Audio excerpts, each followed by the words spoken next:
Gizarte eleaniztun batean bizi gara, hau da, gure inguruan gaur egun hizkuntza asko hitz egiten dira, hizkuntza bat edo beste izan daiteke ofiziala, baina gaur egun Nafarroan 100 hizkuntzetatik gora hitz egingo dira segurazki hemen bertan. Orduan, gure ingurua eleaniztuna da, erabat, eta eleaniztasun hori hor daukagu eta gure seme-alabek ere biziko dute. Garbi ikusten dugu, gure seme-alabentzat eleaniztunak izatea ona izango dela, bide horretan daude, hau da, eskolan gutxienez 3 hizkuntza ikasiko dituzte, eta bide horretan gaude, baina prozesu horretan, izate ditugu hainbat zalantza, hizkuntza ikastera begira, eta gero bereziki, guraso euskaldun honetak kasuan askotan, hizkuntza ohiturekin eta izaten ditugu zalantzak, gure seme-alabek euskara erabiliko duten lagun artean, beste hainbat harremanetan, euskararekin nolako harremana izango duten. Kontua da, nahi dugula gure seme-alabek hizkuntza bat baino gehiago ikastea. Baina hizkuntza bat baino gehiago ikastea esaten dugunean, gaina nahi dugu hizkuntza bat baino gehiago ondo ikastea. Hau da, gutxienez, hemen inguru honetan, lurralde honetan bizita, gutxienez euskara eta gaztelania, gutxienez horiek biak, erraztasuna izatea bi hizkuntza horietan, eta eroso sentitzea edozein egoera eta harremanetan hizkuntza horiek erabili beharko balituzte. Piskat, benetako elebitasun horretara iristea, eta albaliz, baita ingelesarekin eta beste hizkuntza batzuekin ere maila horretara iristea. Eta norabide horretan, oso interesgarria da jakitean nola ikasten ditugun hizkuntzak. Orduan, azalduko dizuet, oso teoria simple, oso laburra da, baina nik uste ikuspegi honetatik gauza asko ulertzen direla. Eta hau da soziolinguista baten teoria bat, Txepetx izenekoa, Sánchez Carrion, soziolinguista bat, ekarpen handia egin izan diona arlo honi, eta oso modu simplean eta argian erakusten du pixkat hizkuntzak nola ikasten ditugu. Teoria honen arabera, hizkuntza bat ikasten dugunean 3 faktorek hartzen dute parte. Bat da erabilera, beste da ezagutza eta beste da motivazioa. Haurren kasuan ikaste prozesu naturala deitzen zaio eta erabileratik ikasten da. Oda, txikia direnean gu ari gara berai hizketan. Gu ari gara esaten, gauza kontatzen, kantari, dena delakoa. Eta denborarekin hasten garena da pixkat erantzunak eskatzen, ez? Hau da, esan ama, esan aita, esan hau, esan beste, denborarekin beraiek hasten dira entzuten duten hori errepikatzen, hitzak erabiltzen, edo esalditxoak erabiltzen, edo abestitxoak errepikatzen, erabiltzen ari dira. Erabiltzen duten neurrian, hizkuntza hori ezagutzen hasten dira, gero eta hitz gehiago erabiliko dituzte, esalditxoak osatzen hasiko dira, elkarrizketan mantentzen hasiko dira, baina ezagutza ere naturala da, erabilerak berak ematen die ezagutza hori. Ibilbide natural hori erabileratik hasten da, ondoren ezagutza dator, eta erabilera eta ezagutza horrek motibatzen ditu gehiago erabiltzeko, baina motivazio horiek ere naturalak dira, hizkuntza horrek balio die gauzak lortzeko, beharrak asetzeko, orduan praktikoa da neurrian, gehiago erabiliko dut, gehiago ezagutuko dut, gehiago motibatuko nahi. Helduon kasuan, ibilbide kulturala ditzen zaio, eta motivaziotik hasten da. Guk hizkuntza bat ikasi nahi baldin badugu, lehenengo gauza behar duguna da motivazio bat, dena delakoa. Kulturala, laborala, soziala, berdin da, baina motivazioak indartsua izan behar du, ni hizkuntza hori ikasten hasteko. Hizkuntza hori ikasten hasten banaiz, ezagutzen hasten banaiz, erabiltzen hasi naiteke, erabiltzen hasten banaiz, gehiago motibatu naiteke, eta ibilbidea justu beste aldera ematen da.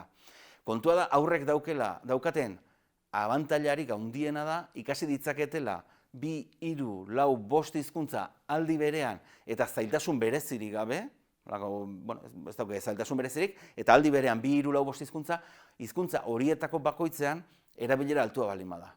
Erabilera altua baldin bada, ezagutza altua izango da eta motivazioak ere bai.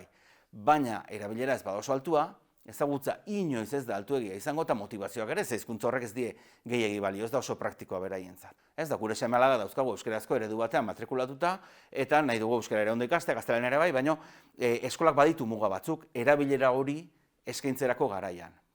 Urteko 375 egunetatik, eskola egunak 176 dira, eta eskola gabeko egunak 189 dira. Hau da, urte osoko egun erdiak baino gutxiago dira eskola egunak.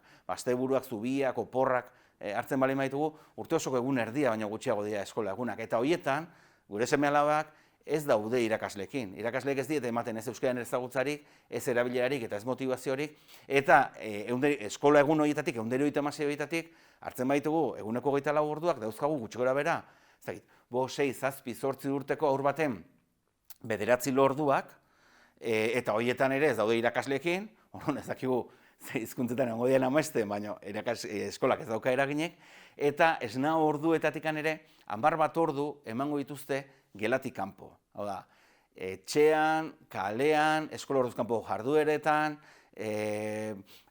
eskolan euskeraz ez diren arloetan, ingelesezko orduetan, gaztelaniazko orduetan, eta hor ere irakasleek ez dute eraginik, beraiengan. Orduan, eskolarik geratzen zaiona da, zatitxoago. Datu honen arabera, datu kuantitatiboa da, eta gutxigarakoa da, baina kuantitatiboa da, urte osoko esna orduetatik, hau da, lordu guztiak enduta, urte osoko lordu guztiak enduta, soilik esna orduak hartuta, murgiltze ereduan, D-eredu batek bermatzen duena da, gutxi gora bera, euskeraz izango direla, esna ordu horien 1,5. Ze gertatzen da 1,5 horretatik kanpo? Etxean euskeraz egiten balin badugu, ez da 1,5, askoz gehiago da. Kalean, estraeskolartan euskeraz egiten balin badute, gehiago da, telebista euskeraz ere ikusten balin badute, gehiago izango da, baina hor daukagu. Ze gertatzen da? Hainbat ikasleren kasuan, hainbat aurren kasuan, etxean gaztelaniaz egiten dutenez, eta gizarteak nagusiki gaztelania ematen dienez, naiz eta euskeraz ikasi, gaztelania askoz gehiago erabiltzen dutenez, gaztelaniaz erraztasun gehiago dute, eta beraien joerak gaztelaniarako izaten dira. Hau da, motivazioak naturalak dira.